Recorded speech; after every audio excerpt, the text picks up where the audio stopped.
Welcome back to this week's episode, and I'm so excited to talk about this episode of Feng Shui and emotional health because sometimes we don't realize that our actual physical environment is actually impacting our emotions, our happiness, our joy, our joy de vivre, and it can really make a huge difference when we start to actually look at our physical environment from that perspective.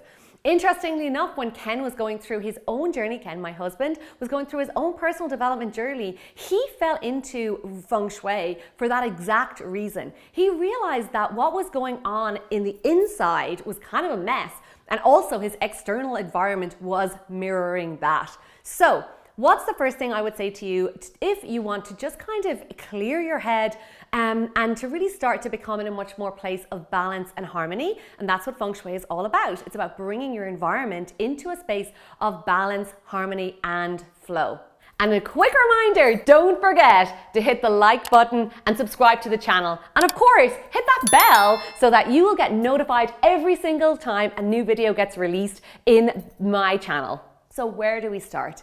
The very first thing we want to start with is declutter. And I know this might seem like something really overwhelming to get started, but I would say to you, start small. But what I would say to you is just really find a space right now, just a small cupboard that you could just sort out and let go of a few things. And as you let go of those things, I want you to mindfully just think, I'm letting go of this negative thought. As you let go of that physical item, I'm letting go of this fear, this anxiety, this worry. And as you ship it out of your house, you're just like physically sending it out with the item. So whether it's your underwear, your socks, or it's a book, just allow yourself to just channel that representing that item or that energy going and leaving your house. And then as you're letting it go, I want you to swap it out. So I want you to swap it out with what are you replacing it with? So if you're letting go of a fear, I'm welcoming in love. I'm letting go of anxiety. I'm welcoming in peace in my heart. I'm letting go of any type of stressful thought or worry that you have right now. Channel that into some item that you're letting go physically, and then make space for whatever it is that you want to call into your life. So that's a really, really potent practice that if you started that with just simple items, and it doesn't need to be a specific thing. It could be, as I said, a book, it could be a pair of knickers, or it could be a t-shirt, or even just a Tupperware container. Anything that you just want to move out of your space is going to make a difference. The second thing when you're doing that declutter, and maybe this is an easy way to get started with the decluttering, is to let go of anything that's broken or chipped. So if something is broken, it is literally depleting its energy. If it's chipped, the energy is being depleted. So for example, plates or dishware. I remember a client of mine literally feeling complete shift in her life after letting go of all the chipped plates and cups from her house. She said it was literally palpable, the change in her energy. Because imagine every single cup of tea, every single meal that she had, something was broken and it wasn't in its fullest, most positive way, and it was depleting her energy and actually kind of maybe chipping away at her. So when she let that go, she felt like a whole new lease of life. So anything that's chipped or broken, letting go of it. Now, the next thing I would talk about are three places that I would start to look at, especially for emotional health.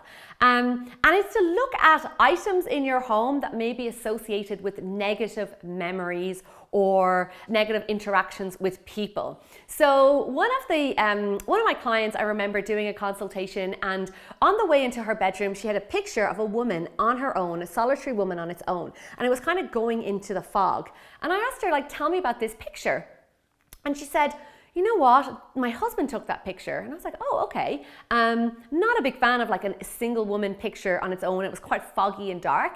And she said, yeah, just after we'd had a big fight and I was storming off, and he took that photo. Now, they had the picture and, you know, it looked kind of artistic, which was nice. But every time she walked into her bedroom, she had this picture that was like literally affecting her subconscious. Now I have a video all about feng shui and artwork where I'll talk more about that. But the impact of something that has like quite a negative memory, an argument, I wouldn't recommend having those in your home. So move around your house and maybe let go of those things that have a kind of a heaviness or a weightiness around them, and like allow yourself to think about, well, what could I replace that with? What would I want to bring into my space? Now, 3 places that are important to actually start to look at then is the attic, the basement, and the shed. Okay, so a lot of times we can come into our homes and it may feel like there's no clutter and it's very organized and it's so smooth and organized, and then we're like, oh, I don't know, like my environment's not impacting me. And then I talk to my clients and like, tell me what's in the attic.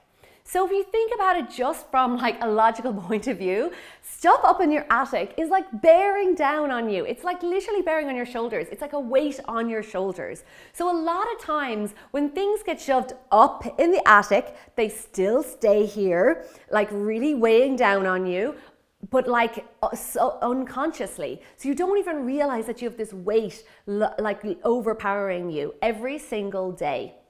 So I remember working with clients who had things up there that are just kind of like shoved up in the attic. And when you have any things that are just up there in the attic, it can really just, again, as I said, create this sense of overwhelm. And I had a client who had 40 years of stuff up in the attic. Now that was like 40 years of unresolved things, like unmade decisions, because if you don't want it or you don't need it, basically it ends up being an unmade decision. So it's kind of left up there in your head, like kind of bearing in your head like, oh, I don't know if I need this or not want it. So I'd encourage you to tackle the attic and just clear it out and make sure that what's in the attic are things that you're going to use. So, you know, your Christmas decorations, your suitcases, maybe if you swap out a seasonal wardrobe, any other seasonal toys or ski gear, that kind of thing is fine because you know you're going to use it once a year, or your camping gear. But apart from that, if there's like lots of emotional things in the attic, it's going to really be affecting you. So tackle the attic. The next place is very similar. It's the basement. But the thing is, this actually becomes very, very deep emotional things, and it's kind of like what's shoved under the carpet and it's not being seen or looked at. So it's kind of impacting you again from an emotional perspective. And you could have things like paperwork or divorce files or lawsuits, or, you know, who knows, what are the things that you just like, I don't want to look at, I'm just going to shove it down there. And that then isn't gone. And it hasn't been addressed and released. So that's another place to look at. And the third one is the shed.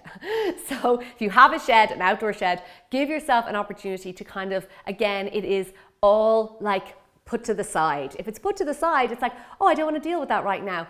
It's still there though. It's still there, and it's still going to be impacting your emotion, your energy, and your flow and your emotional health every day. So take your time, just even think about what we've talked about, the artwork, the attic, the basement, anything that's broken or chipped. And this may feel like a big job, but I would say just do one single thing at a time. So I have an incredible guide for you that is a checklist that's going to show you room by room what exactly you can be doing to improve the flow of energy and activate feng shui in your home. This guide and checklist is usually just for my clients, so you're in luck that you'll be able to get it today as a gift from me. You can grab that guide at patricialohan.com/checklist, and that will move you through every single room to feng shui your space and get that flow of all the things that you want coming into your life, easy peasy. Now, I hope this was useful for you and you had some aha moments. If you did have any aha moments, please feel free to share them in the comments below, because I would love to hear you taking action. As they say, the word action is not in attraction for no reason. And if you want better well-being, emotional health, more flow, more joy, we have to let go of the things that are not serving us and really get our home supporting us fully. So let me know your aha moments. I can't wait to hear in the comments and cheer you on.